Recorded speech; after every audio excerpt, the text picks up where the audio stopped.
What's going on? Welcome back. Welcome back to another episode of Off the Schneid. It's Sunday, Mother's Day. Happy Mother's Day to all the moms out there, all of your moms in the chat. Happy Mother's Day to my mom, new moms. My wife's pregnant, about to be a mom, so shout out to that. Got a few things that I want to chat about while we get going here, before we get going. Chad, what's happening? GM just fired a BBM. Should have waited. Yeah, I mean, I'm not drafting any BBMs right now until Wednesday.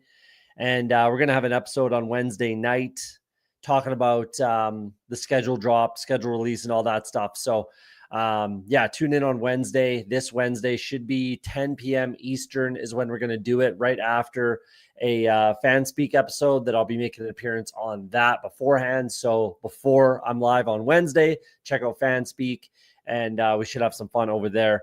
Bindles, what's happening? GM, appreciate you coming in. Jason Calhoun, appreciate you. Papa Schneid coming soon. That's right.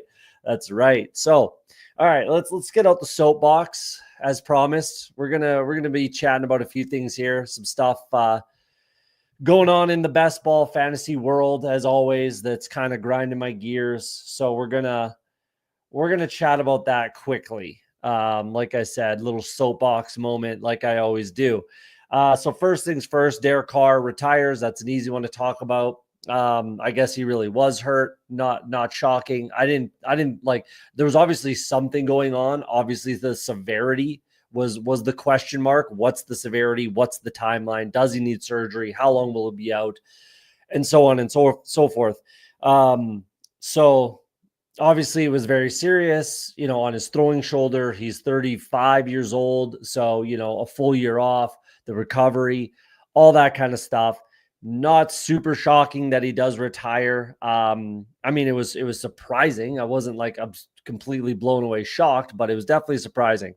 So, good career for Derek Carr. Realistically, we have to remember he was a second round pick, Fresno State, not exactly a football powerhouse, although they do and have produced some quality NFL talent over the years. But either way, congrats to Derek Carr. Good career. I had him a few times, 7 times in total for 2% in the pre-draft best ball. I didn't draft him at all after the NFL draft. 6 big boards and 1 bigger board $100 draft, which kind of hurts, but I do have Geno Smith and Jaden Daniels in that one, so I should be okay.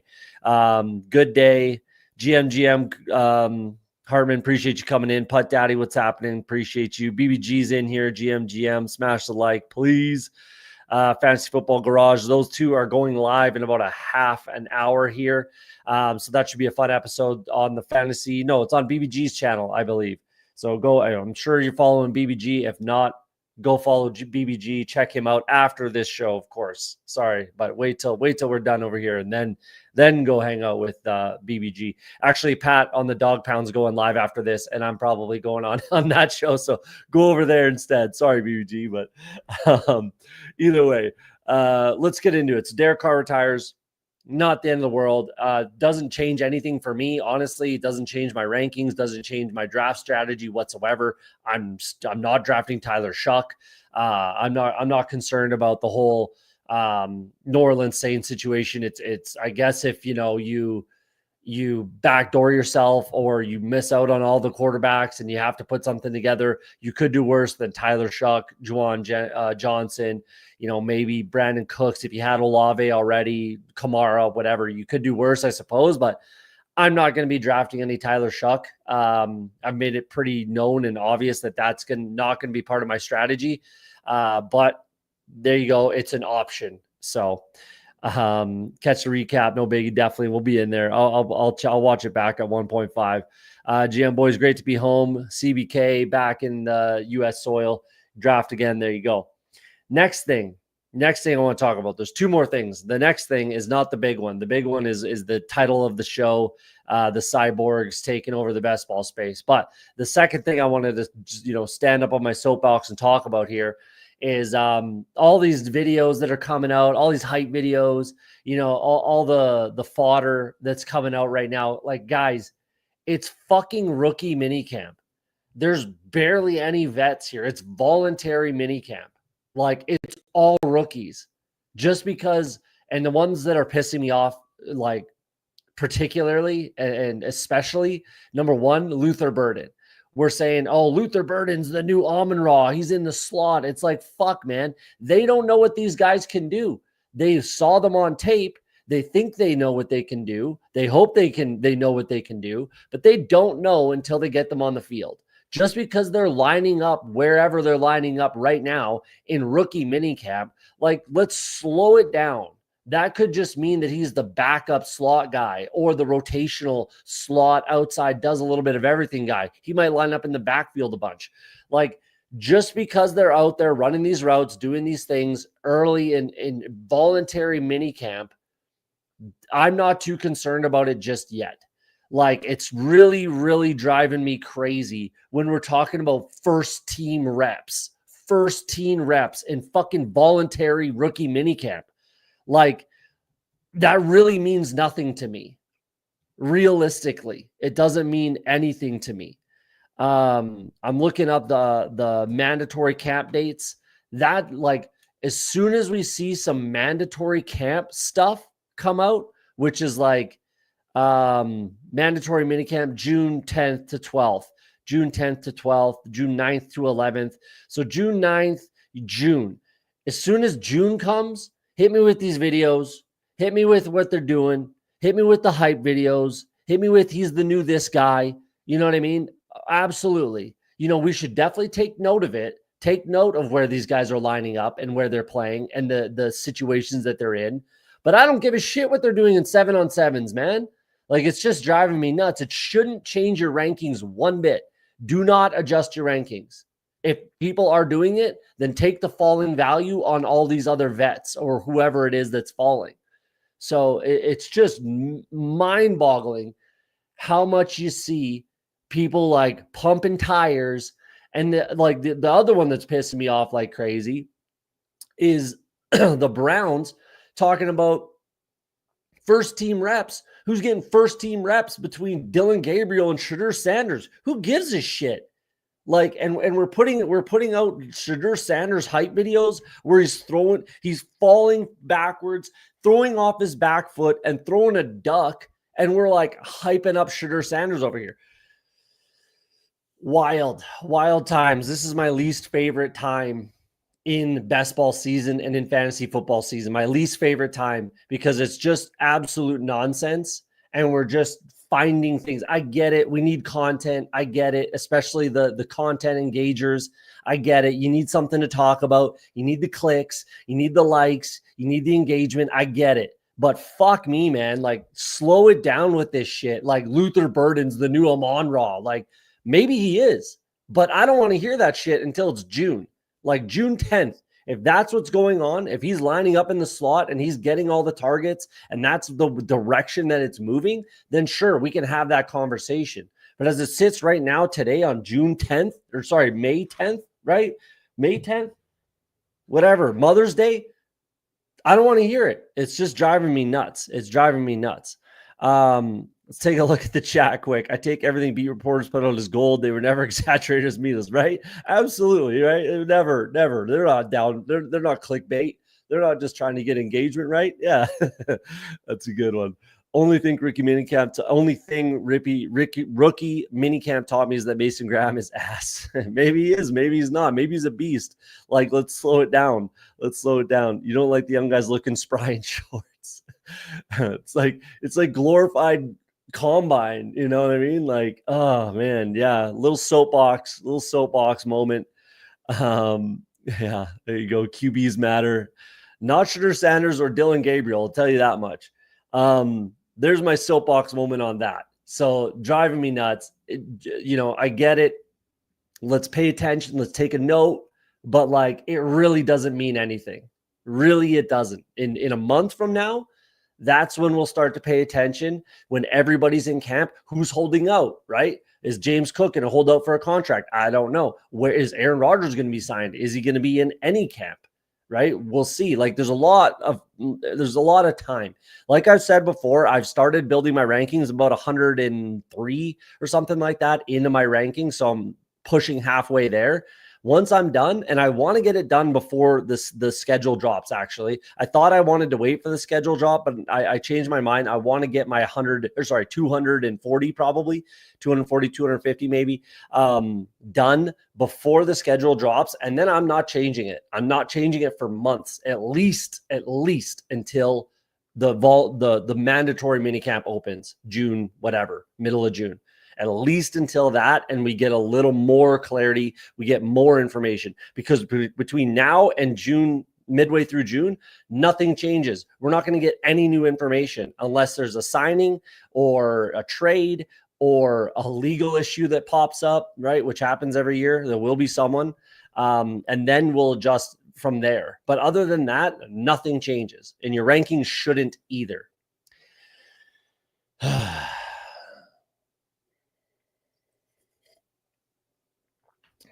Feels good. Okay. Last thing, the most important thing that has been kind of going on, maybe not important because it's actually not very important, but what's going on right now with a new tool. There's a new draft caddy out. The ETR guys, established to run guys, are putting out a draft caddy, as we all know. A lot of talk on the Twitter sphere, in the Twitter machine, about this new draft caddy. So I got some notes on it because there's a lot going on. First things first, it's not new. It's new for ETR, but it's not a new thing. Like Legendary Upside, the leg up draft caddy has been around since last year.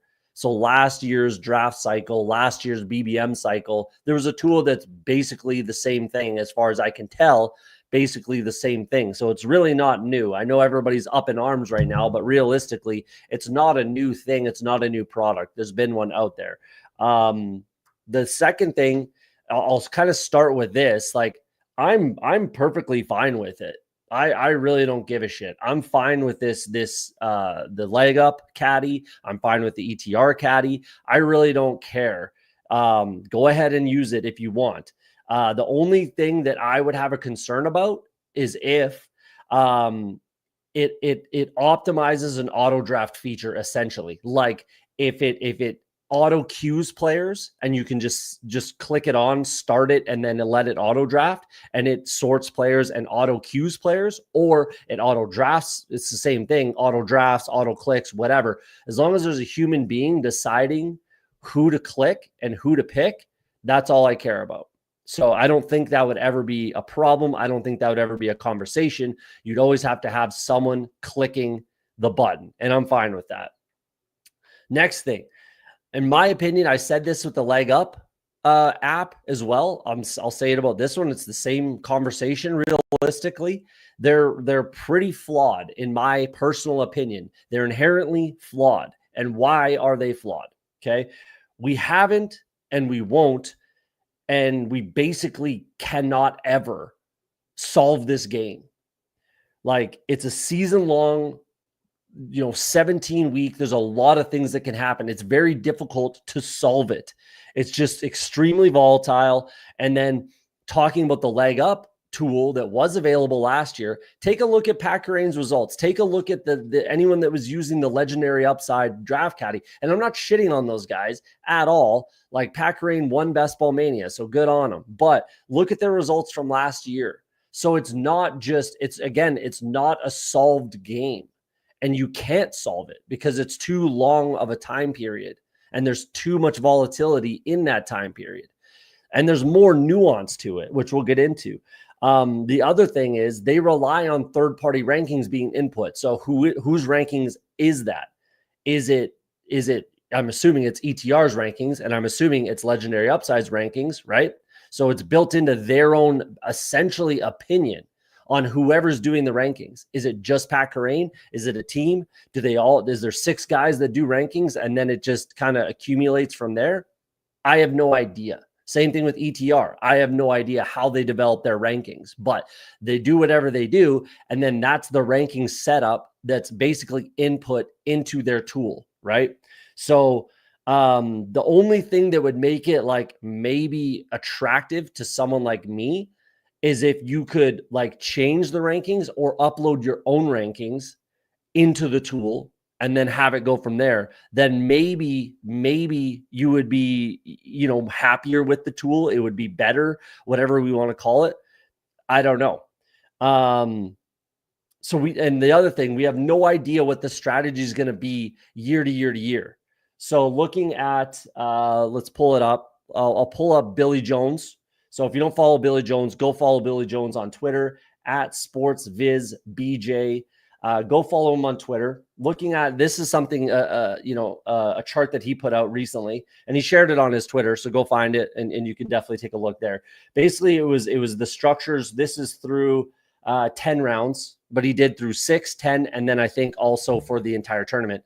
So looking at the volatility here, look at last year's, structure through 10 rounds. It was, RB heavy. You did very, very well. And again, the leg upside tool was very 0 RB. So all the leg up users had a horrible advance rate and didn't make money, didn't win tournaments, blah, blah, blah.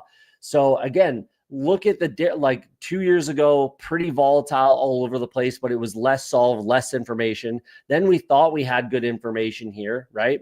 But turns out, 20%, the three RB build through 10 was actually pretty good, right? You can see the numbers here. And again, go find the tweet and develop your own take from it. But again, it's just so much more volatile than like, oh, this is the most optimal click, so you should click this player.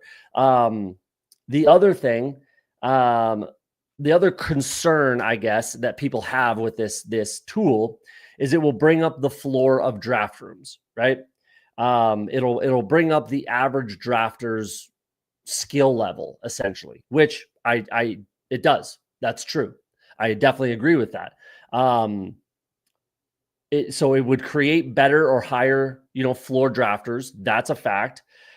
This would make advance rate much more difficult is the idea, right? That's the thought process, is it'd be tougher to, advance teams because there's a higher floor in all of these draft rooms, if that makes sense, right? But that's a little bit flawed in my opinion as well, because we know, shout out to Hit Him With the Gritty on this one, we know that advance rate is not directly tied to, but if you want a high advance rate, draft a lot of quarterbacks early as well. Draft at least 3 quarterbacks and draft them early.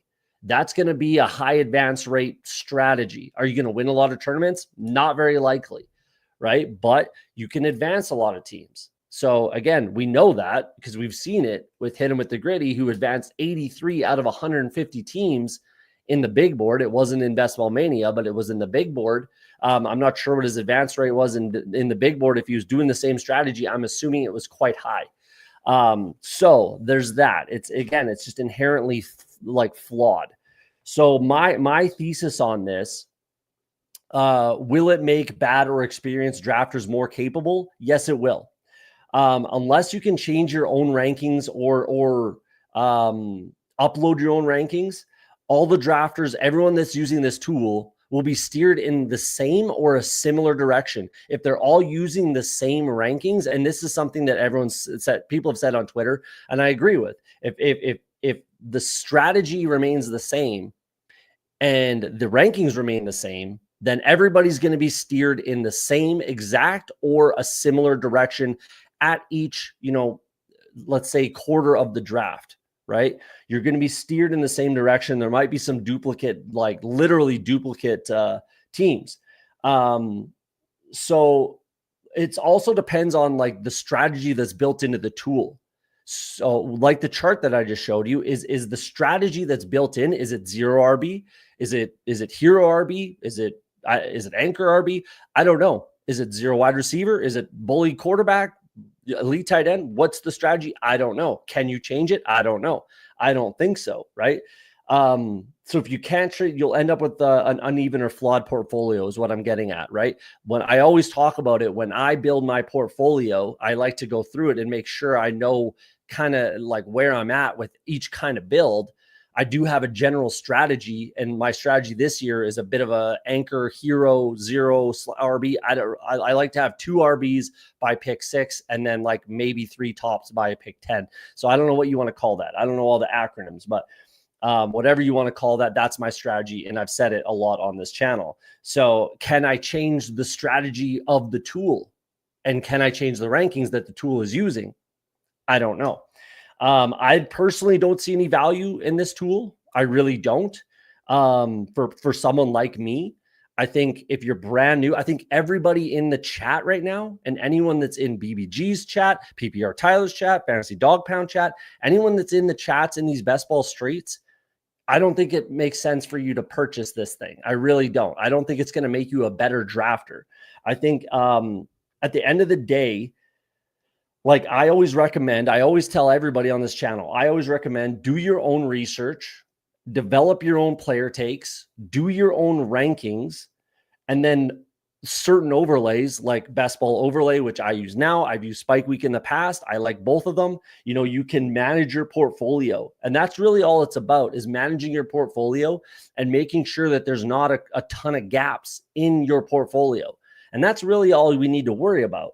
The goal should always be to arrive at the end of the draft cycle with a balanced portfolio. That should always be your goal. You shouldn't have just all zero RB. You shouldn't have all zero wide receiver, whatever. You get it. You should balance it. Sometimes you got to take 3 straight running backs and see what you can build, right? And try different things, get different, and have a balanced portfolio at the end of the day. And bottom line, in my opinion, your own personal player takes. If you get some info from people like me, people like Pat, people like Tyler, the Tylers, if you get some player takes that you like, sure, great, build it off your own. But personal player takes, your own rankings, game and team stacking, correlation, and roster construction with properly allocated draft capital are always going to be the most successful routes to trying to beat this game. In my opinion, I think that that's going to work the best, and it's the most valuable tool that you can have when you're going up against anybody, let alone an optimized draft caddy sort of a thing. So that's kind of where I'm at. I really don't care about it. Again, it's been there before, unless I know more about like their rankings and the strategy that they've built into the tool. And if you can change it. If you can't change it, then you're just going to end up drafting the same as everybody else. Like, yeah, obviously you can click different names and stuff, but I don't know. I don't really give a shit about this tool. I really don't. I think it's fine. I think, and people have said this on Twitter as well, I think the bigger concern is the daily stuff where the beatability is a lot easier. It's a lot more solved, right? The time frame is exceptionally shortened. It's 1 week, like the DFS world and the battle royales, stuff like that. That's where this could be a problem. And that's what maybe needs to be looked at. I mean, personally, I don't play a crazy amount of battle royales. I like to dip my toes in it, just have some fun, draft a couple teams. I draft them similar to how I draft my DFS lineups. So I'm really not concerned personally, but the other part of it, the last kind of part of it that I would like to see with this whole situation is, number one, I'd like to see Underdog comment on it. And I don't know if they ever will, because obviously like they're making money off of it, I would assume, and they're partners, it's partnerships, right? So I don't know if they will ever comment on it, but I would like to see them have a comment, number one. Number two, I would like to see ETR comment on it, considering things that they have said on their own channel, that Adam Levitan has said on his own channel about the line. I think we've all seen the clip. If you're on Twitter, you've seen the clip, I'm sure. The line that should or shouldn't be crossed. And people have brought it up on the Twitter machine, and it's just dodging it. I'd like to see ETR comment, and I'd like to see Underdog comment, and to see what they have to say, lay it out there, and we'll kind of take it from there. But the reality is, again, I really don't care. I think it's fine. I don't think it's against the rules. I really don't. I do things differently than anybody else. Realistically, I'm not very fall in line kind of a drafter or player take guy. And I stick pretty firm to what I have to say. So, there you go. There's my soapbox moment for the new tool. A lot of chats. So let's take a look through that. Josh, the CEO of Underdog, said it crosses the line.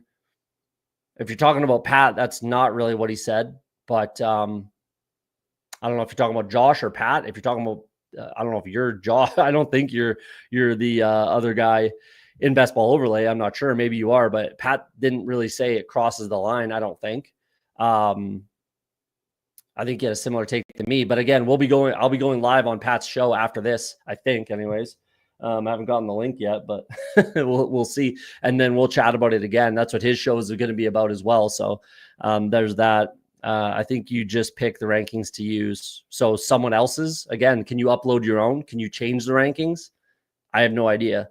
A brand new player shouldn't be able to pay some tout $300 and click the dark green option 18 times to build competitive teams. I get that. Like, yeah, I get that. But I mean, if you're willing to pay to be a brainless zombie, then I mean, you could just draft by ADP too and build a relatively competitive team. Like you could just set your maximums and draft off of ADP and have a relatively okay advance rate. So I don't know. I'm not sure whose take. If you're talking about my take, then cool. If you disagree, you disagree. Who Hames, how you doing, man? It's not a solved game. How can you say that? I said it was not a solved game. Am I talking to myself here?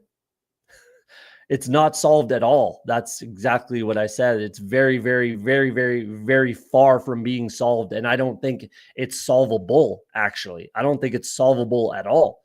So I'm not sure what you're listening to, but okay. I'd take 25 super teams and 125 dead teams off the rip any day. Always play for first. Yeah, I agree with that.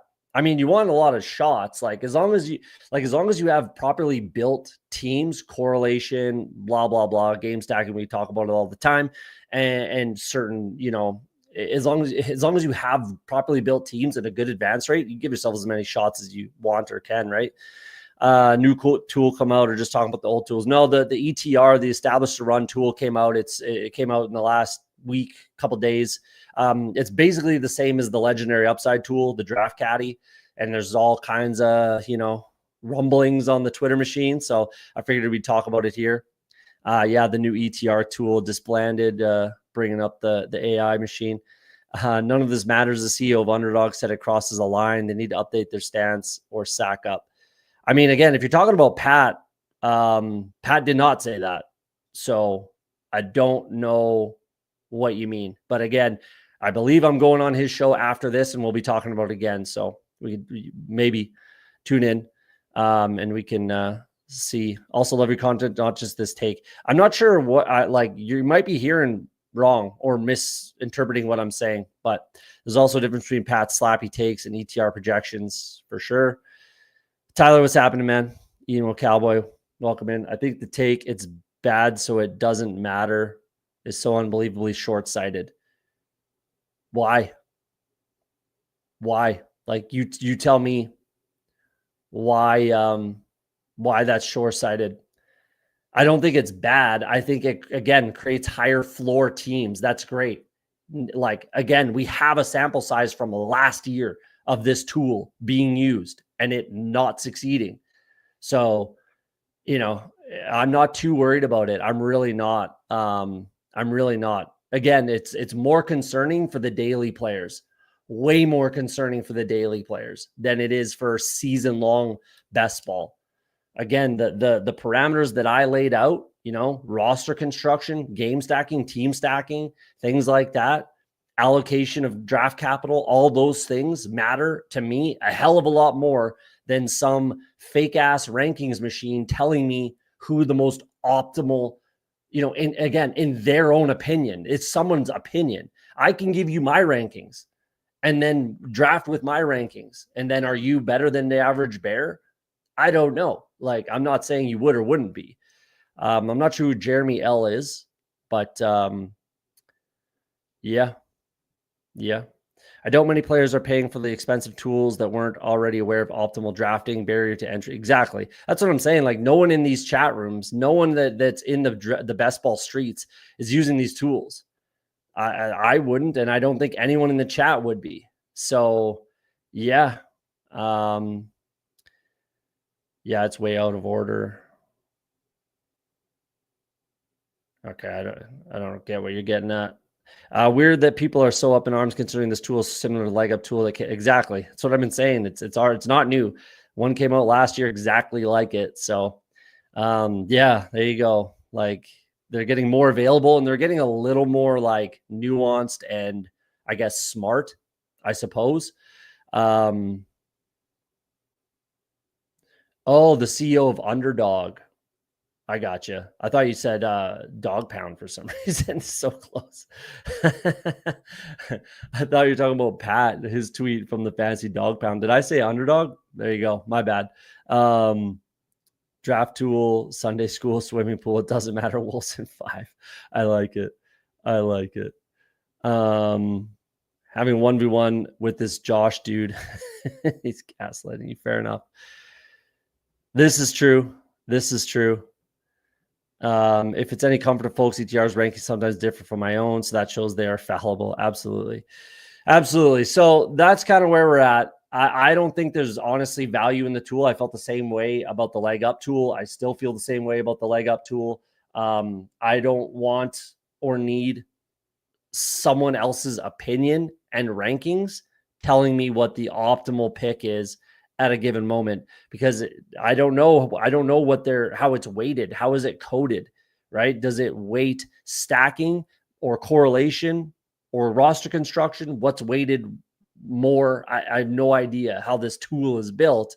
So again, I don't think it makes a lot of sense. I don't know what the price is either. I mean, I'd imagine it's not exceptionally cheap.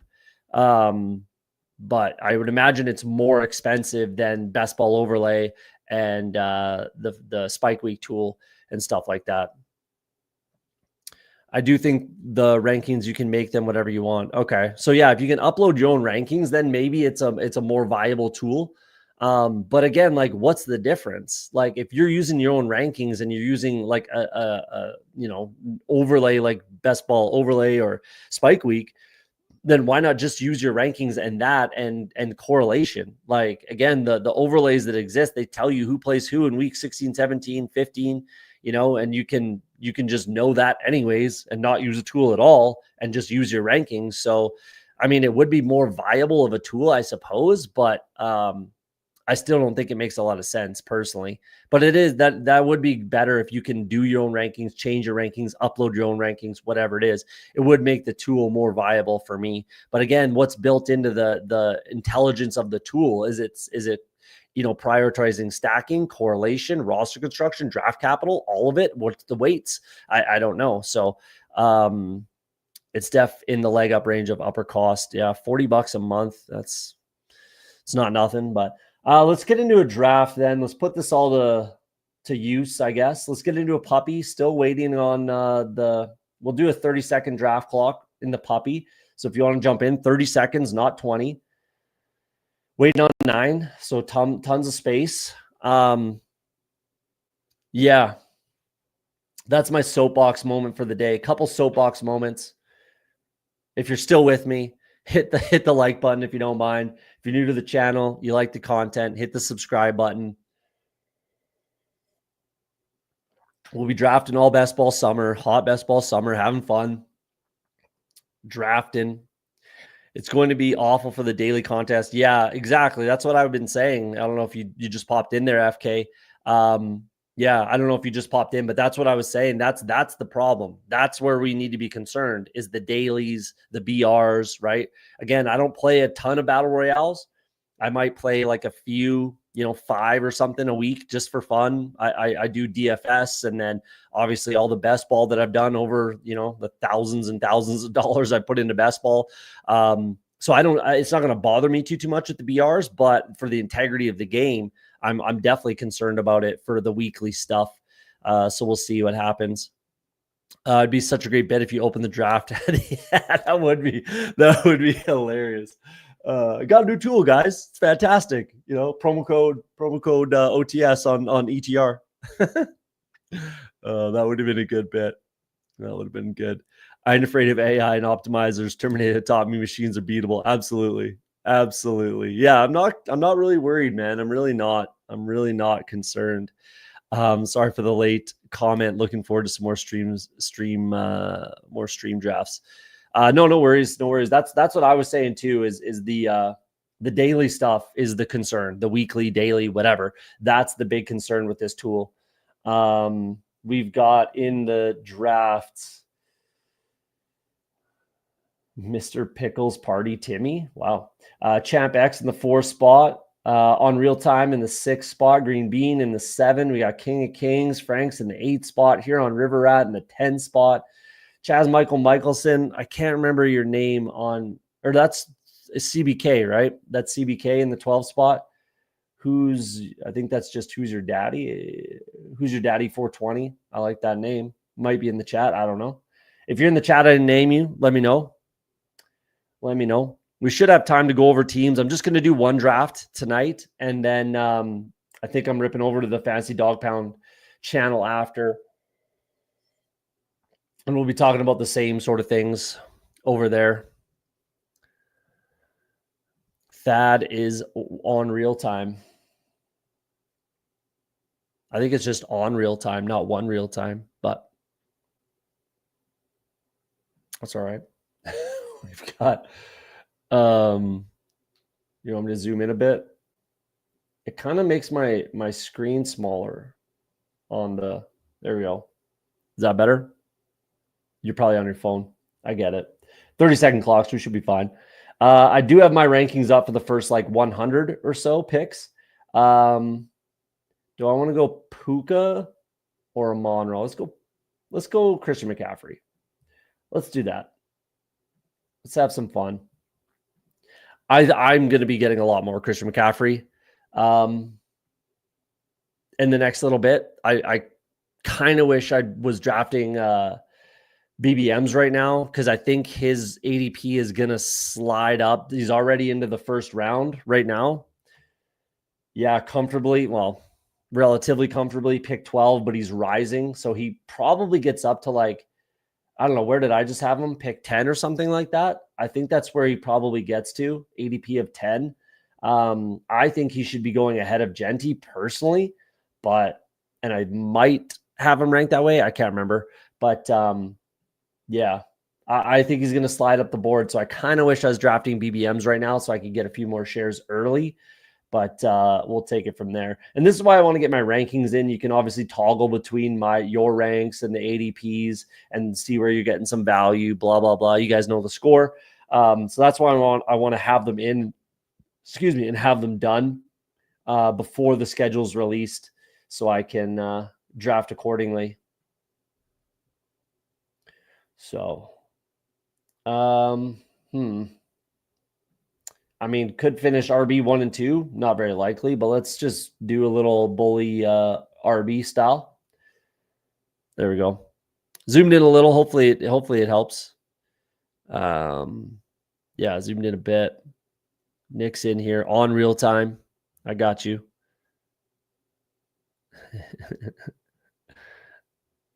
I'm with you on CMC. Can see him getting to 110, 111. Definitely.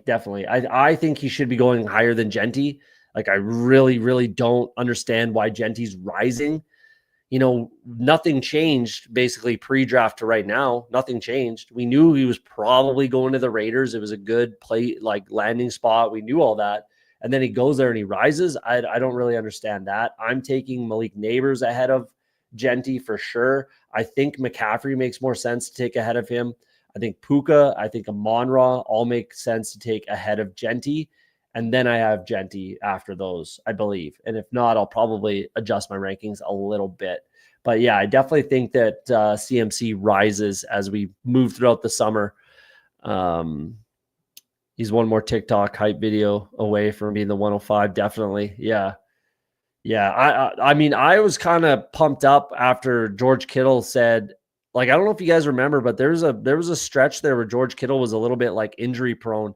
He was getting banged up almost every year, missing games, all that kind of stuff. And then he got this stem cell injection or something done, and he's been pretty healthy since.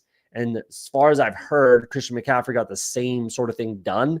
And the Twitter doctors seem to like him, as far as a health perspective is concerned. So, yeah, we know what he can be in that offense. So I think everybody should be a little higher on Christian McCaffrey right now, but we'll see. For now in puppies and stuff, he's still round 2 a lot. Yeah. Early round 2, he's a turn guy, right? He's a 1-2 turn guy. So take him at your leisure. I just don't think I have him very much in the puppies. I'm just doing whatever in the puppies right now. If I'm being honest, just kind of having some fun, doing some different stuff. I'm not going to max this tournament. I might get like 50 of these, the puppy one in. Really, I'm just like biding my time before Best Ball Mania. The schedule drop on Wednesday, and then I can start drafting Best Ball Mania again. Looks great, fills the window nicely. Yeah, I know. It just makes my like this screen a little smaller where I'm, seeing the players. So I sometimes don't pull guys up that I mean to or want to, but that's okay. It's for the people. I'll do whatever I can for the people. I can't bring myself to fade Genty. I mean, 100% fade except for one draft that I was not forced into, but I had to because I lost a bet. But 100% fade in the big board and the pre-draft stuff on Genty. And if he keeps rising, it's going to be a tough click for me. I will be the Huckleberry here and take Tyreek. Makes sense when I go RB. Undergoes another procedure. He got surgery again. He got the screws taken out. It was always going to happen. So it's not another surgery. He just got the screws taken out of his wrist. No, it doesn't affect his timeline. It's not another surgery. It was completely known. Not a concern. If there's no difference, concern level now as there was in the big board season. So it's still the same risk. It's still the same bet. And if you're willing to make it, you're willing to make it. If you're not, then don't. So we'll see where it lands. He's definitely falling. And depends on the build. Like a build like this makes a lot of sense. Like, look at all these olds, though. Christian McCaffrey, Derrick Henry, and Tyreek Hill. What's the average age on this team? Like 31, 30 and a half. We're going to have to get some rookies in here. Balance out the age difference. I'm not sure I can get behind this kind of strategy. Like I've said it before. I'll say it again right now. I think these elite quarterbacks should fall. I have them ranked behind their ADP. I just don't think elite quarterback is a like smash strategy. Is it a viable strategy? Yeah, of course. They're the highest scoring position, and these are the most like set and forget in a redraft setting, but in best ball as well. Quarterbacks in the game, but I don't think there's a crazy amount of value there. Definitely going to have to go wide receiver. Let's bring in Xavier Worthy. Let's bring in Worthy, bring that average age down. A couple guys that can score from anywhere. High volume running backs. I kind of like this build so far.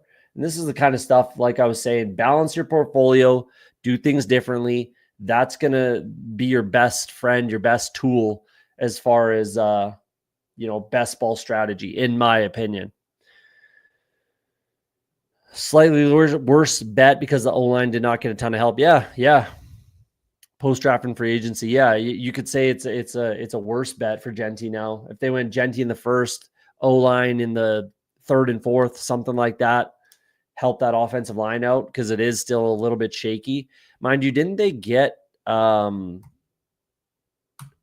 someone? I'm just pulling up their depth chart right now. Yeah, Charles Grant. That's right. Charles Grant, who's brought in by everyone. They did go two offensive linemen in the third. That's actually pretty good. Alex Kappa comes in. Yeah, they're not as bad as you would think. The offensive line, as long as Colton Miller's healthy, that's what it kind of all hinges on. And then, Charles Grant's their heir apparent to Colton Miller, but you don't particularly want to rely on that. They got some weapons, Jack Besh, Deontay Thornton. I would definitely say I'd say they got better. I would say, reek with Miami. Yeah. I actually think that they did a pretty good job.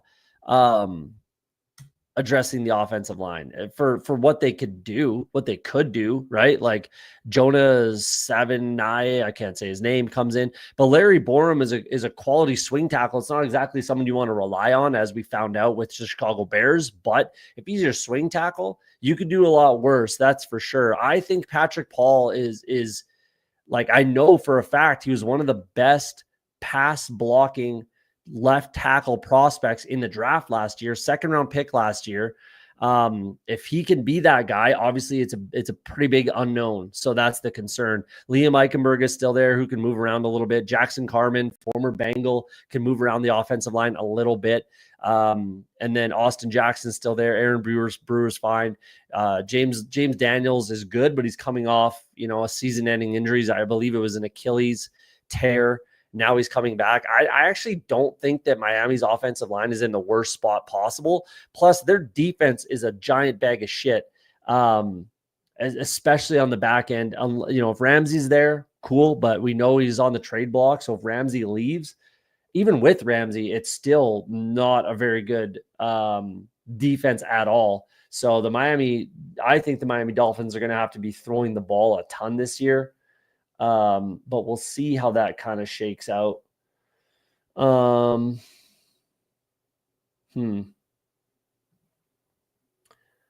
don't really want to go Waddle. I really don't want to go Addison.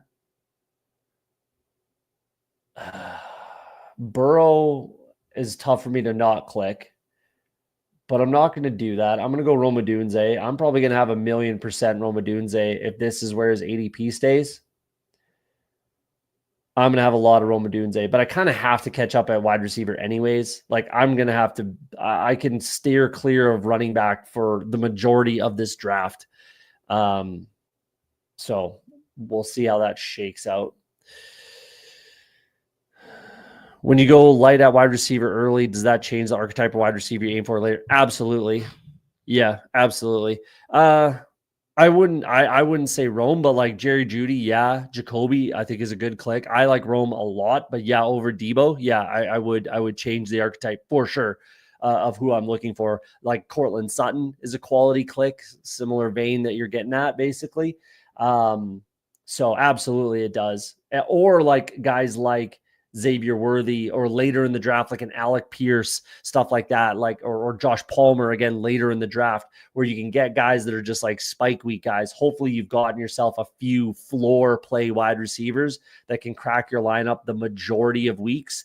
And then you have these spike week guys that can get into your lineup with one play.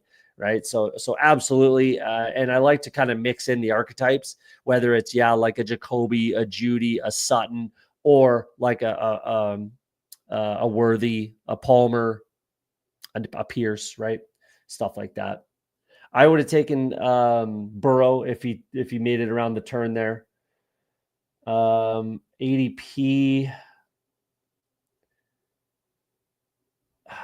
I'm gonna go with Olave. I'm betting on the talent. I have him ranked a little ahead of ADP.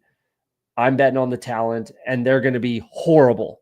They're going to be such a bad team. As long as he can stay healthy, he's the best wide receiver on that team, and it's not even close to being close. So I'm betting on Olave a fair amount this year. It should and does for me, Hartman. Balance, volume, fragility versus upside swings in year two, a rookie. Absolutely. Absolutely. So again, like a guy like Olave, if he hits, he's going to absolutely smash. So yeah, for me personally, I like taking more risk. Maybe not more risk, but I like taking some risk. So again, give me Olave. Like realistically, Godwin would have been a great click if we're talking floor right here. Who else? Jennings, I suppose, would be a good click here. Jeudy would be a quality click, who I have ranked at ADP as well. But I'd rather take a shot on the most talented player of all of these guys in a guy like Chris Olave. And he could have that upside, that literal league winning upside. Realistically, he could be sitting in a good position if Tyler Shuck is that guy, or Jay Kaner or Spencer Rattler, which we know what those two are. So hopefully it's Tyler Shuck. And the offensive line is fantastic for the Saints. So at least he's going to have some time to find Chris Olave, who again is just head and shoulders the best wide receiver in that offense and the most dangerous weapon in that offense outside of Kamara. And you could even make an argument with Kamara's age and the amount of reps and touches he's had through his career. Maybe Olave is even, a step ahead of Kamara. Certainly in the passing game, we know that. O-line early in draft would have made a fragility of the Miami O-line than it is now. Would rather the defense sucking and O-line solid for max fantasy football bet. Yeah, like the Saints. Like exactly what the Saints are going to be. Horrible defense and a really good offensive line. So that's enough. Like I was, I guess, just saying, good segue, just saying about Chris Olave. But I just don't think that Miami's offensive line is as bad as everyone else thinks. That's kind of where I'm at with it. Again, it hinges on a few things, like Patrick Paul being the guy that they drafted him to be, and being that solid pass blocking left tackle. And then James Daniels getting back to full health. Hopefully this rookie can make a good impression, right? And then other than that, they're in a good spot. There's a few ifs in that. I don't think it's too many ifs or buts. It's more than I would probably prefer, but I don't think it's too many ifs or buts in that conversation. So I'm betting on it. I'm okay. I'll be taking all the Tyreek, falling shares that I can get personally. If he's a late third round, early fourth round pick, I'll be taking a lot of Tyreek Hill. I'll bet on that talent. I'll bet on Tua staying healthy. I'll bet on Mike McDaniel. I'll bet on the defense being garbage, and we'll kind of take it from there. Picking Lavi to open up the Shuck stack, I like it. I will not be picking Tyler Shuck. I will not be picking Tyler Shuck in this draft. I'll tell you that right now. So if you're in the draft room and you want Tyler Shuck, he's all yours. You can wait. You can push him, whatever. I'm not picking him. I'm not picking him. Let's go to ADP. Rattler will be the starter. Maybe initially. He might be to start the year. I don't think that's a screaming hot take. Let's do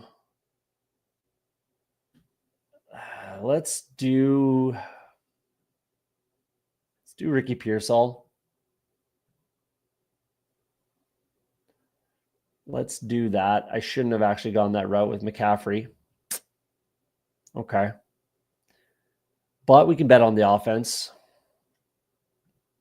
I probably shouldn't have done that, but that's okay. Maybe he will to start the season. We'll see about the New Orleans situation. I got to be honest, I don't understand the infatuation with Olave. He's never, ever shown it at the NFL level. He's one concussion away from being donezo, and his QB's unproven rookie. He definitely has shown it at the NFL level. This is what you get out of T. Higgins every year, essentially. And T. Higgins is a second-round pick, and we love T. Higgins. So he certainly has shown it in the NFL. I don't disagree with the concussion issues. That's certainly a concern. Absolutely a big concern. But I think guys can look at Brandon Cooks.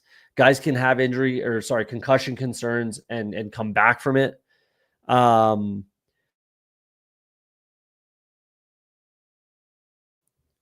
bless me.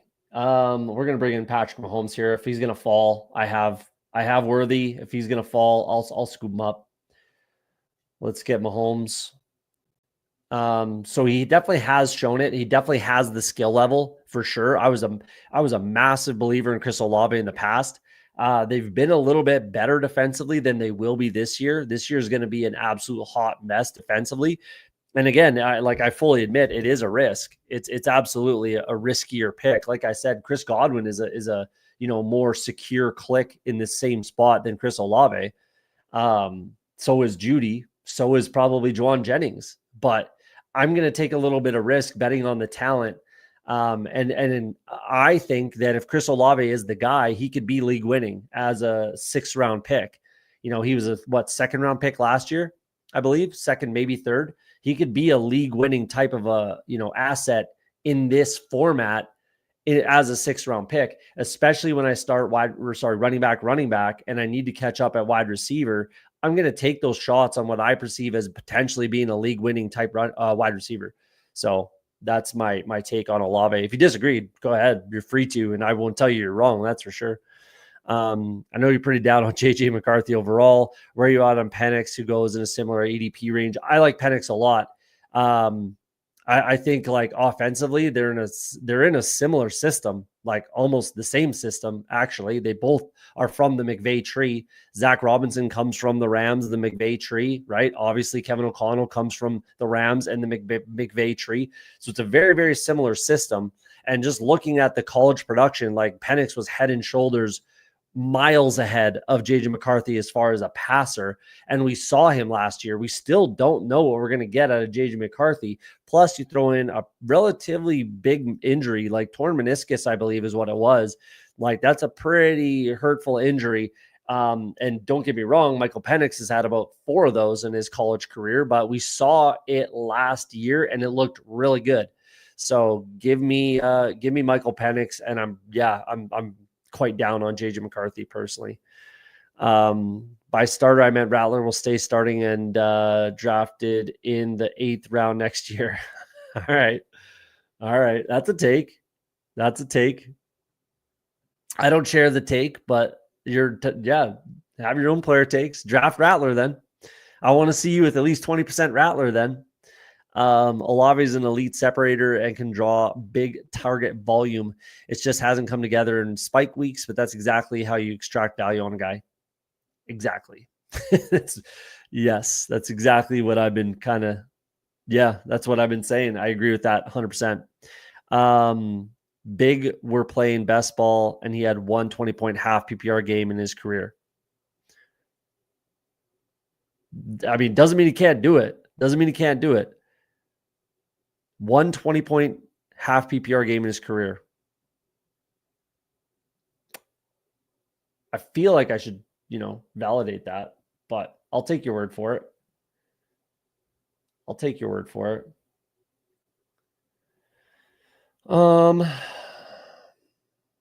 I am not going to go with Brock Purdy with this team. I'm going to take Justin Fields.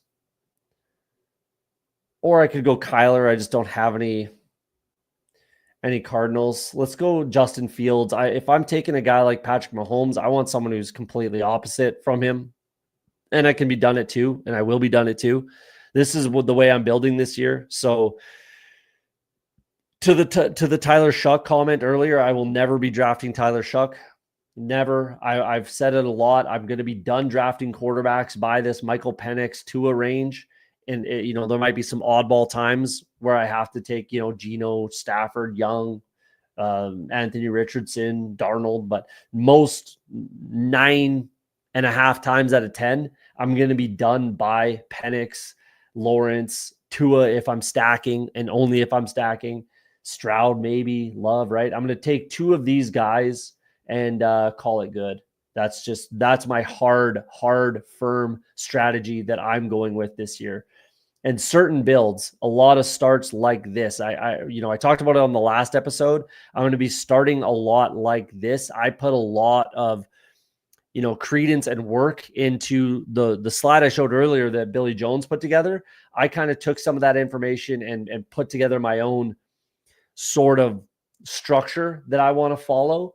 And I'm going to be going off of that, very firm, very, very firm on that. Let's do. There's not a lot in this range that I really fall in love with. That's for sure. It's kind of a scroll down kind of spot. Let's go Tootin to get Young at RB. And I like the click. Obviously, I like the player.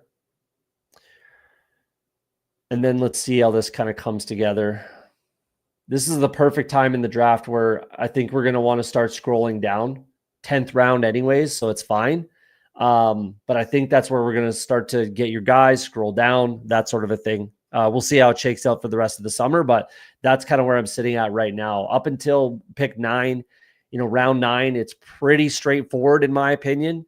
But after that, especially if you have your 2 quarterbacks and you're done there, it's going to be scroll down season or get your guys season pretty much out of the gate for me anyways. That's what I'm going to be doing, I think. We'll see where it as it kind of goes. Olave is stat approved.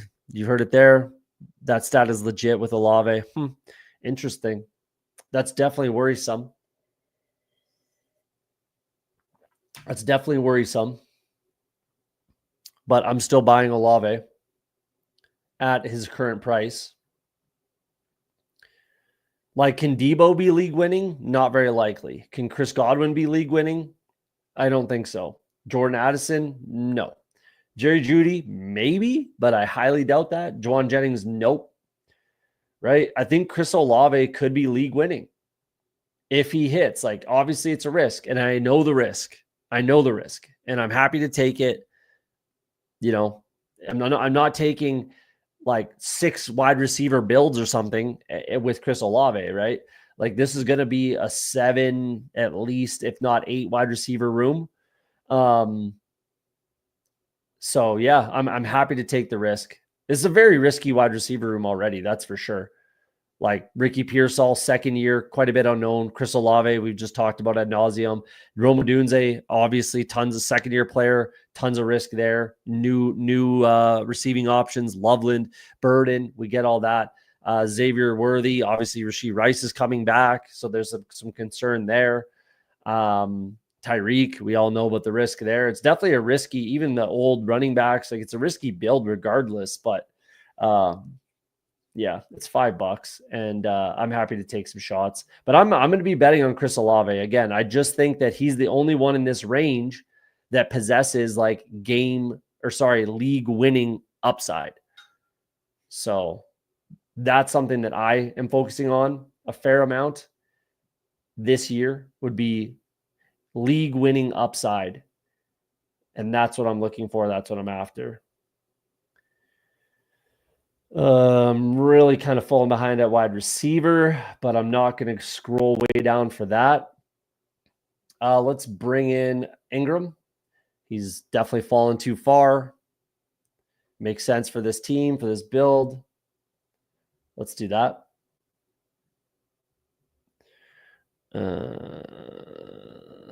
That was then. This is now Olave about to blow. There you go. Why are you out on Geno? He seems like a good value to me with upside to match and guys in the purple pocket. I just think that it's just, again, my overall strategy on a few things. Number one, roster construction. Like I have some charts that I built off of Billy's charts. I literally took his charts and expanded a little bit on it to fit my own strategy. And I just think that it's not worth the risk. Like the upside of these quarterbacks, like, again, I've said it just multiple times, the range right here, round 8 through 12 of these quarterbacks, it's just way too valuable. It's way too lucrative for me. That's why I think these elite quarterbacks should fall. Because what's the difference between Baker Mayfield and Joe Burrow? Is there a massive difference between those two players as far as fantasy is concerned and best ball is concerned? No, there's not, is the answer to that question. So I just don't think it makes a lot of sense to be clicking a lot of these early quarterbacks when you can get the same production, 3 rounds later, 4 rounds later, 5 rounds later, right? Who do we want to go here? The quarterbacks are falling now, which is whatever. I guess we just do Tajay. I'm not scrolling all the way down here for a wide receiver. Let's just bring in Tajay Spears. I can probably be stopping at 5. Actually, for sure, I can stop at 5 running backs here. So let's put that in the back of our pocket, or in our back pocket, we should say. Yeah, I just think that this pocket right here, 8 through 11, let's call it, or even 12, is just way too lucrative. Guys like Bo Nix could pop off, and we've seen it in past, tournaments, past BBMs, right? Last year was Joe Burrow, who was like a 10th round pick, right? The year before, let's say the year that Liam won, when Josh Allen was the guy, he was what, a 10th, 11th, 12th round pick, something like that. Like, we don't see a lot of teams win tournaments when they're taking early quarterback. You just don't. At least I haven't seen it a crazy amount. It's far more often that teams that are drafting quarterbacks in this middle range, these middle rounds, 2 of them or 3 of them are much more successful. So, it's not about realistically Geno or his weapons or the offense or anything. It's about these quarterbacks in this range are just way too lucrative for me. I will be taking Las Vegas Raiders. I will be taking, Miami Dolphins. I will be taking Jacksonville Jaguars. I will be taking Falcons. I will be taking, Panthers, Rams, right? I will be taking all of these ancillary pieces. I'm just not, most of the time, not bringing it back with their quarterback. So again, like Olave, I'll take Olave, but I'm never picking Tyler Shuck. Never.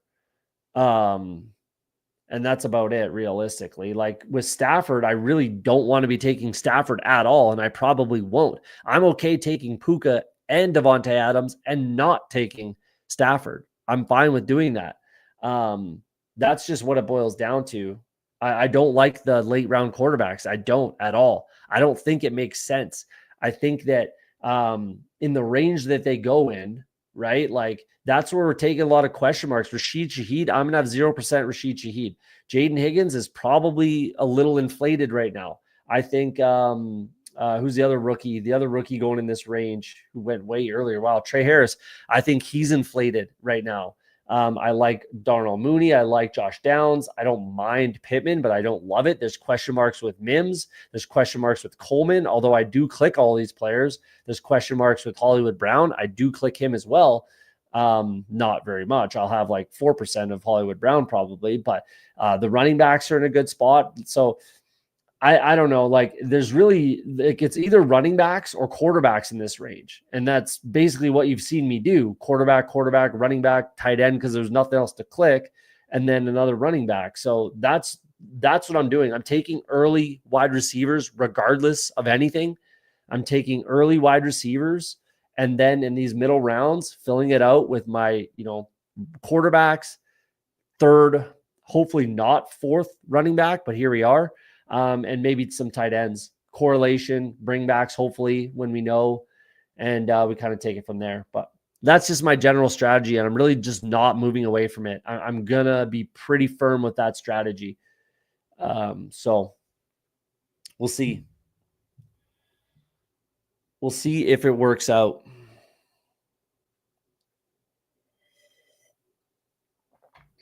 I think it will. I really do. Do the like thing. Appreciate it. Pat, I might be a couple minutes late. Just got the link. As soon as this draft is done, I'll pop over to the Fantasy Dog Pound. So as soon as we're done here, pop over there. We're going to be talking about some of the similar stuff we talked about already on this show. And should be a little more entertaining. We'll do Josh Palmer there. Too much? Is that too much? Thad, is that too much, Hollywood, or not enough? Don't get me wrong. I'm in on Olave, 17% so far. Yeah, and that's another thing. I won't be 17% to end the draft cycle. That's for sure. I'll probably be, 8 to 10 is probably where I'll end up. I'm not like sinking my whole best ball season on Chris Olave. That's for damn sure. I do want some shares because again, I think he can be that guy. But I'm not gonna. I won't even be at 17% when it's all said and done. That's for sure. Again, 8 to 10%, probably something along those lines. We're not taking quarterback. We're done at quarterback.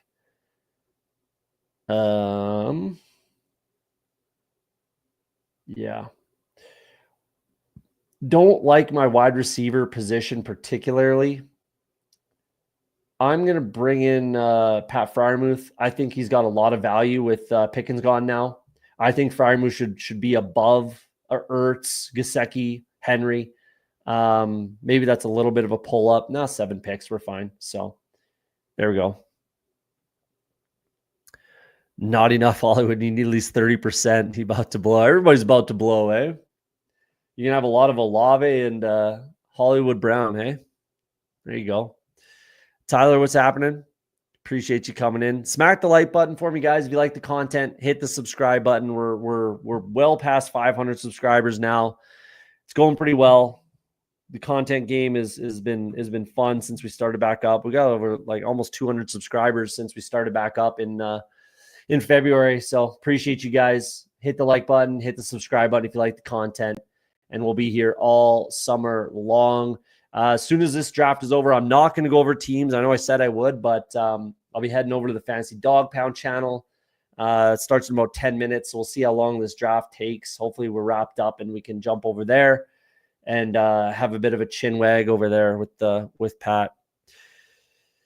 What do you think your highest exposure will be? Percent, not specific player. Yeah, percent probably. It depends. Like there's some guys that I really like right now that I might end up with like a 50%er. We'll see.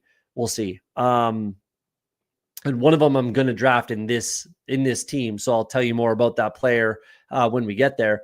But probably I'd rather be more around like 30 tops realistically, maybe 30 something, low 30s. I think last year my highest exposure was like 31%. And that was okay. I can't remember who it was off the top of my head, but it just depends. Like if I see value, I don't give a fuck. I will take that player. Like in the big board, at the end there, I ended up with almost 30% Kyle Williams. I think it was like 28 or so Kyle Williams, because I was the only one clicking him for a while there. And then he rose and ended up as a 15th round pick. Now he's going 11th round pick now. I don't give a shit. I'll take him every single time. If he's there, if there's value. I think it was Chuba Hubbard actually last year. I think it was Chuba Hubbard that I was like 31%. Because I was like, I don't give a fuck. He's going in the 14th round or whatever. I'm going to hammer him every single time he's there. I really don't care. They're even like Derrick Henry. Derrick Henry was a 3rd round pick last year. I literally said on this channel, you can go watch the episodes. Like if Derrick Henry's there in the 3rd round, I'm clicking him every single time. I don't give a fuck what my exposure ends up at. I don't. If there's value, I'm going to take it and I'm going to eat it. Like if it kills me like an injury, then it is what it is. The process is still fine.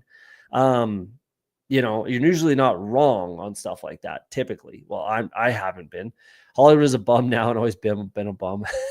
I'm not a big Hollywood drafter. I probably won't be taking much of any. Like I said, maybe 4%, probably less. I know BBG is a big Hollywood Brown guy, but I'm not. I usually limit at 30-35%. Last year's Tyron Tracy. This year feels like it'll be Tootin. Yeah, could be. Could be. I like Tootin a ton. He was one of my guys in pre-draft. I was talking about him. January 2nd is when I started talking about Bayshal Tootin. So pretty sure I was first on that one.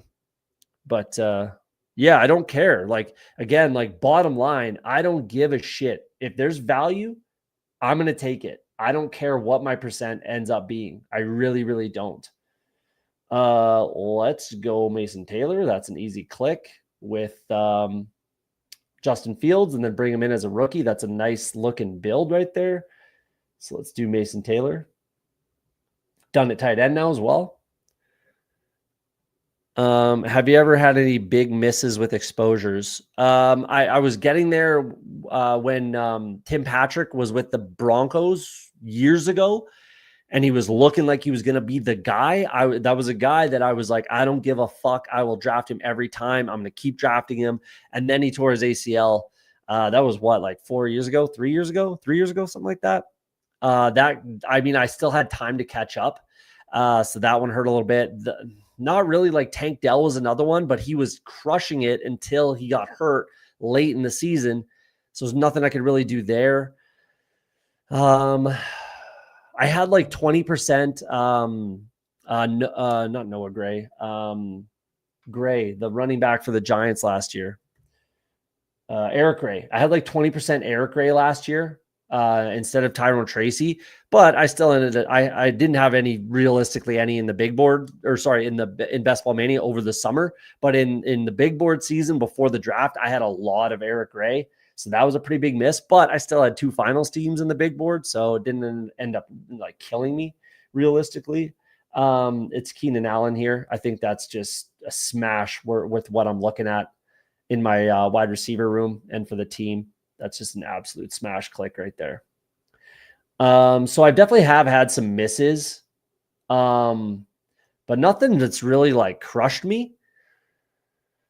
Like my hits have been way better than my misses. I'll say that. And that's what I always say is like, that's all you can do. If as long as you're more right than you are wrong, that's all you can do. And like when I took 0% Tony Pollard when he was a first round pick, that was a smash. When I took 0% Marvin Harrison Jr. last year when he was a first round pick, that was an absolute smash. So like, you know, you take the good with the bad. I wasn't drafting any Ezekiel Elliott last year, 0%, Nick Chubb. Like my 0% is usually way better than my like 30% guys that miss. So that's something I take pride in personally. So we'll see. But right now, yeah, like I don't know, off the top of my head, those are kind of the only ones that I can really think of that really like hurt. And I mean, Tank Dell didn't really hurt. That was actually a smash pick. It actually killed it. I just he got hurt right before the fantasy playoffs, and that kind of killed my teams that year a little bit, a bunch of them. Yeah, that's about it. Nothing crazy, realistically. Yep, Hollywood's a bum. That's exactly why the Chiefs signed him. I'm not super duper high on the Chiefs offense, if I'm being honest with you. I like Xavier Worthy a lot. I think Rashee Rice's ADP is getting a little out of control. Kelsey's a bunch older now. I mean, we know what, like, this is what I keep saying to BBG all the time is like, this is Patrick Mahomes. At some point, we have to just say that's Patrick Mahomes. Like, they're not throwing the ball 600 plus times anymore. They're just not doing it. Walks like a duck, quacks like a duck. At some point, you have to admit that's a fucking duck, man. So I'm not ridiculously high on the Chiefs offense this year, personally. So I'm not taking like 4 options in the offense. I will take some pieces, obviously, like I've done. And if Mahomes falls like he did, like I have obviously Worthy a little past 2 picks past ADP, and then Mahomes 8 picks past ADP, I'll do that sort of a thing. And then I'll bring it back with other pieces. Like again, Justin Fields, completely different than Mahomes as far as how they play the game. But I'm not going to be heavily exposed to the Chiefs, and certainly not Hollywood Brown, but definitely, yeah. I mean, to a point, like it depends. Like again, if I see value, I'm going to take it every single time. I don't care with what my exposure ends up being. I'm going to take it every single time. Aronde Gadsden, geez, sighting right there. I'm going to bring in. Oh no. Someone must have known what I was doing. Brashard Smith was my click. Okay. That hurts. Let's do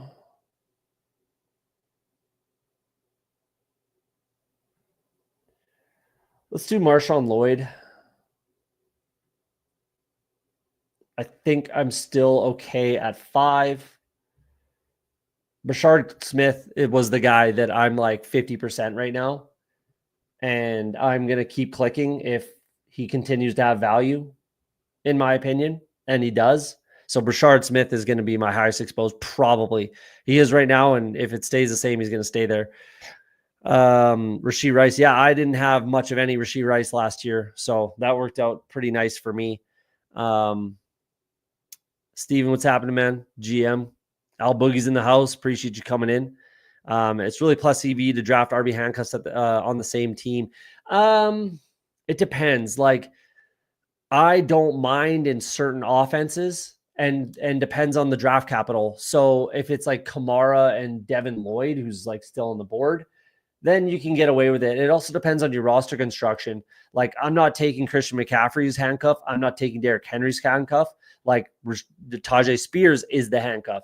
Marshawn Lloyd is the handcuff, right? So I'd rather, it depends on how you're building. It depends on draft capital. It depends on the offense that they play in, the offensive line, the offensive coordinator. It's very nuanced for me. It's not just like a yes or no question. If I'm being honest, it's way more nuanced than like a yes or no. And this is why I don't like taking wide receivers down here. I really, really hate taking wide receivers down here because they're all pretty trash. I mean, if Dobbs is there, I mean, could do a lot worse. I'll take Romeo Dobbs. Sure. 47 picks past ADP. Okay. As my last wide receiver. Yeah, that works for me. So it's just a little more nuanced than that. It would depend on all of those factors for me. Rice ADP will go higher. I'll be less. He'll be less owned for me if he keeps going higher. I have him ranked now below ADP. So if he keeps going higher, then I'm not going to be clicking him a crazy amount. Y'all just bully me into geriatric 0 RB in the 12 hole. Might have won me the puppy. Let's take a look. Connor. That's not that bad. Ramondre's a smash. Sean Tucker. Yeah. Wow. 2 at 181. Why not, eh? Even if he's not correlated or stacked up at all and you got Waddle, sure. Yeah, why not? Mind you, with Baker and Lamar, I wouldn't have taken Tua, but that's okay. It's crazy value, so I can't really fault you for it. Yeah, the Hunt drafter took Brashard. Oh, good on him. Good on him. That sucks for me. Brashard Smith is just a smash where he's going. Just backed it up. That's fair. That's fair. So like something like that, again, back to the previous comment, like that's not a bad strategy. Even Brashard Smith with Pacheco, not a bad strategy where you stack it up, right? Yeah, Brashard's literally my highest owned player right now, and it won't change if he stays in the 200s. I'll be smashing Brashard Smith all summer. Oh, please don't take him. I'm just letting y'all know where the money is. Fair enough. Fair enough, man. Who do you think rides most into August? What do you mean? I'm not sure what you mean by that. Who do you think rides most into August? I'm not sure what you mean by that. I have like 40% Hunt, 25% Brashard. I won't be anywhere near that. I'm not taking any Hunt. I'm going to be fading Hunt this year and taking Brashard Smith. I will take Pacheco as well. But yeah, that's kind of where I'm at with it. I think Pat postponed the stream a little bit. Let's take a look at what time we're doing that. And then maybe we'll go over teams. Maybe we won't. We may not be able to. So let's take a look at when the time is on that guy.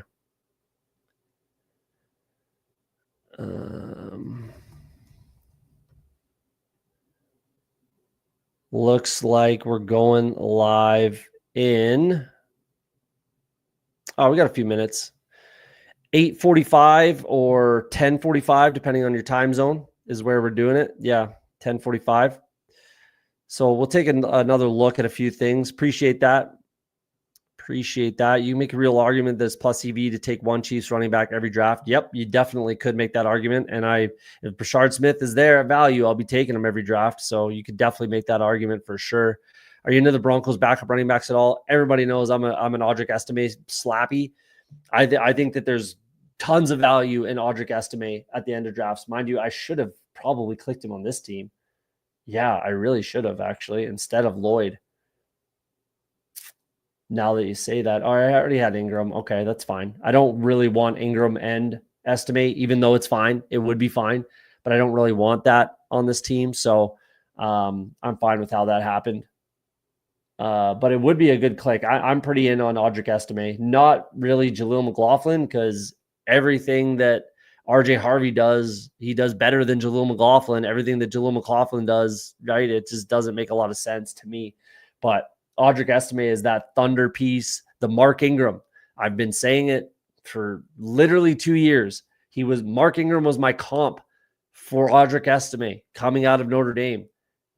And then he goes to Sean Payton, and then he's in the same situation. I think that that's on the table for a 20th round pick. I'll take that risk every day. I'll take that risk. So can you really make those emojis when it's a 20th round or undrafted player completely that could be an absolute smash? No, you can't. I thought you were into Estime, but I can mix it up. Yeah, I'm into Estime 100%. I'm the Estime slappy for sure.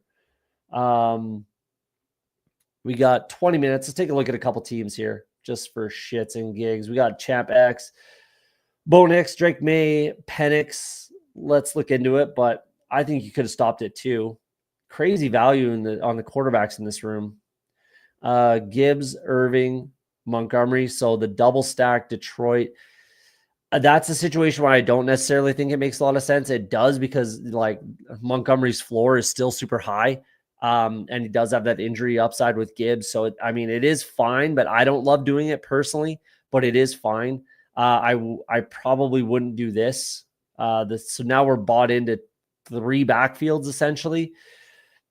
I would not go down this route with the Bears and the Lions, and Roschon might not even end up being that guy. We'll see what happens throughout the summer, if there's a trade, a signing, whatever. I'm pretty low on Roschon. Like I was last year as well. I was in on him as a rookie. I was out last year, and I'm pretty out this year. We'll see. If I need to catch up and get my shares of Roschon at the end of the summer, I'll worry about it then. Terry McLaurin, Cortland Sutton, Pickens, Downs, Mims, Calvin Austin, and Ray McLeod. Ray with the Atlanta side. I think that's kind of forced. So something I'm not doing either is forcing this in. If it happens and like you get shut out at quarterback and you go Michael Penix and then you bring it back with like Ray, then like, okay. But I'm just like, I feel like it was forced in this build. And I'm personally just not doing that this year. I'm not doing it, period. I'm not forcing in a Ray McLeod because he's just not good. Yeah, he'll have a couple spike weeks, maybe, but he might be nothing, literally. So there's other pieces that have been drafted by this team. Pitts might take a step forward. There's Mooney, there's London, there's Bijan, right? I'm just not drafting a player like Ray McLeod. And I'm not forcing it in at the end of the draft sort of thing. Like I'm just not doing that. Double stack Bo Nix, I think. Double stack Bo Nix. Drake May with Hunter Henry. I like that.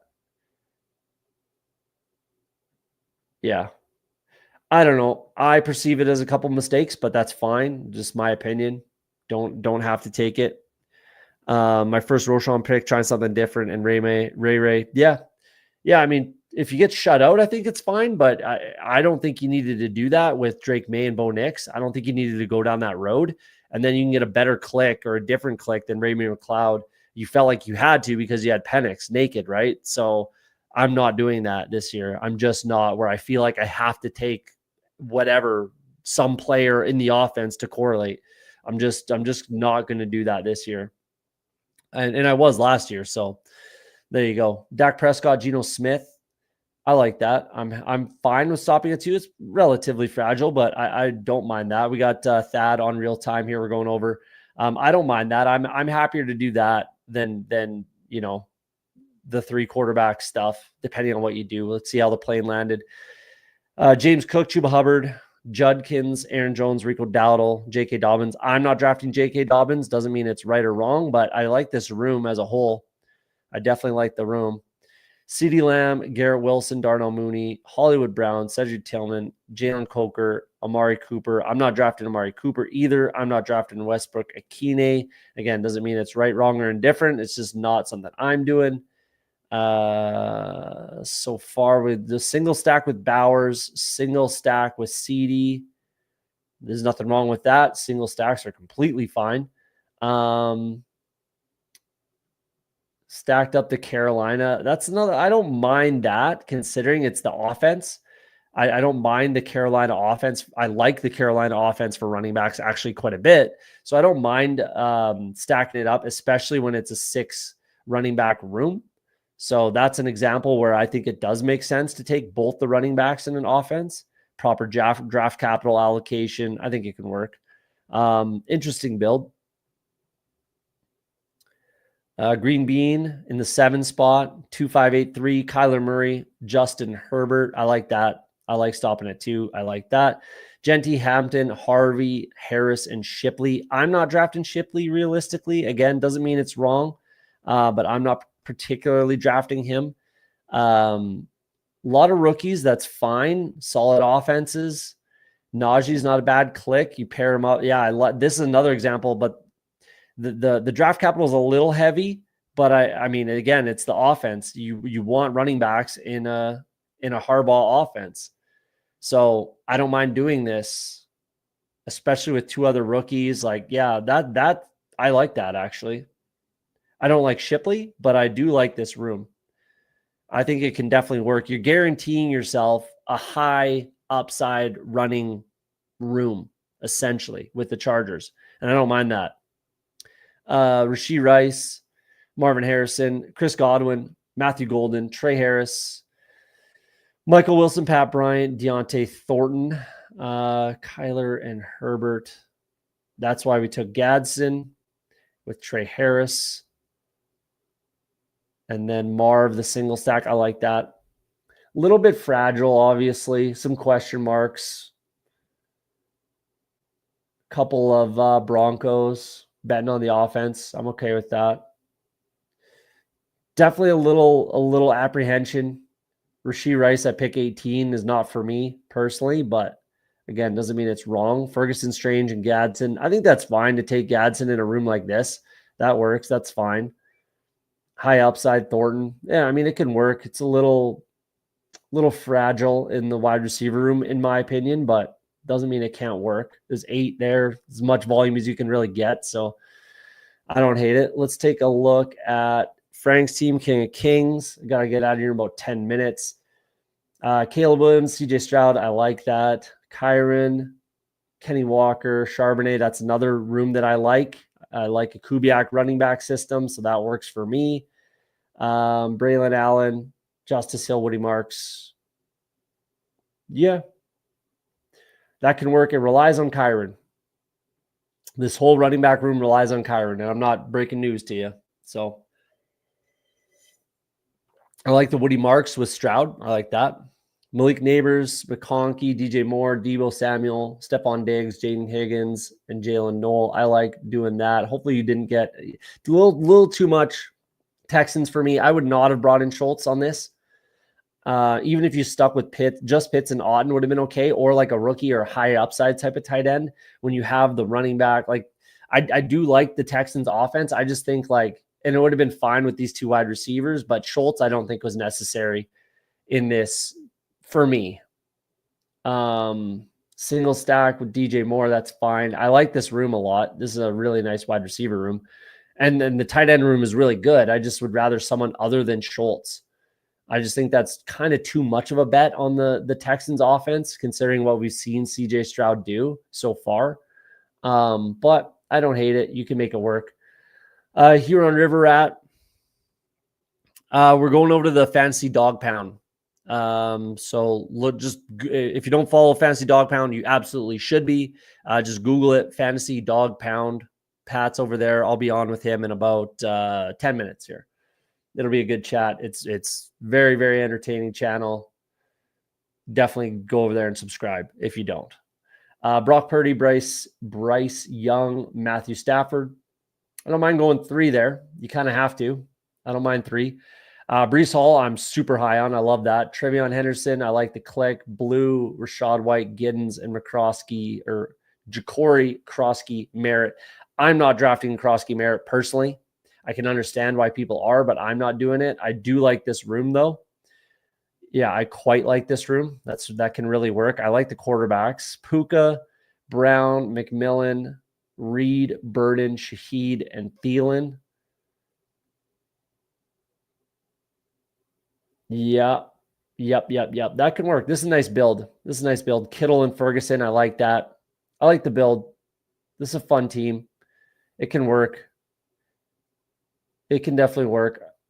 It's obviously a little thin at wide receiver, for sure. Not breaking news to you, but everything else is pretty. And as long as they do what they're supposed to do or they can do and stay healthy, then you should be all right. I like the build, though. Chaz Michelson, 3672. We got Lamar Jackson, Baker, and Tua. I just wouldn't have brought in Tua. I know it's a scream in value. I get that, but he's never going to crack this lineup. Like when you got Baker and you got Lamar Jackson, he's never going to crack this lineup. Maybe once throughout the entire season. And if he's what you need to win the whole tournament, then I guess it was certainly worth it. No question. But I just don't think that's very likely. So regardless, I just wouldn't have clicked Tua personally. James Conner, Brian Robinson, Travis Etienne, Ramondre, Eckler, Sean Tucker. Yeah, as you know, it's pretty fragile, but I love the Ramondre click at ADP. I love that. Brian Robinson's not a bad click. Connor's not a bad click. It can work.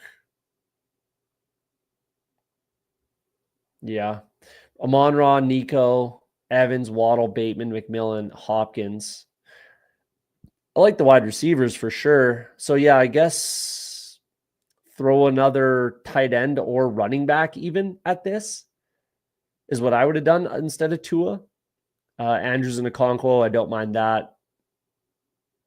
Don't mind that. It's probably another tight end is what I would have done instead of Tua, or maybe a running back.